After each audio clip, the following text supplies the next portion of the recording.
Mister, love ni Mrs. Hatid ng new best ever Sunsilk.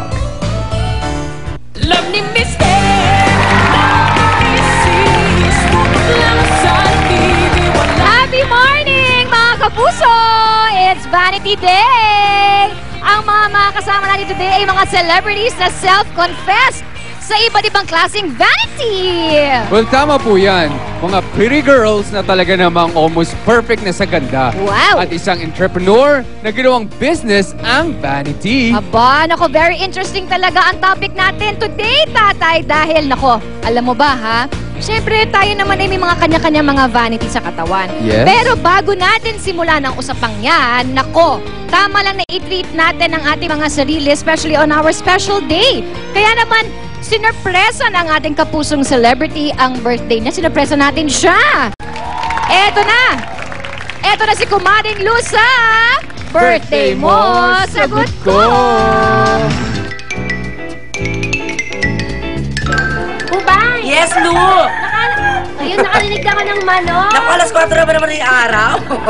Kasi ang alam ko, ang celebrate natin for today ay isang sabungero. Naku, mahilig mag-alaga ng manok. Tinan natin, ha? Susurpresahin natin. Yes, naku, tinan natin kung titilaok ang ating celebrant sa ating surprise, Lu. Yes, at ang pangalan niya ay Dave Sadia. Dave, kumanda ka na. Let's go! Mang Dave! Mang Dave, kakain na!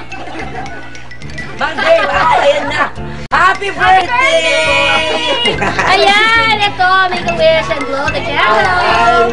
Ayan, mag-blow kami ng baby mo. Yes! Yes! At syempre, hindi dyan natatapos. Meron kami balloon para sa iyo. Ayan, ang balloons na yan. At tama, hindi lang balloons, kuya, dahil meron pa kayong panghanda sa iyong karawan. Eto pa, o, diba? Dito natin ilagay. Yes, at dahil may baby po kayo, patanggal ng wrinkles ni baby. Mula sa Derm Clinic. Back from Derm Clinic. Ayan.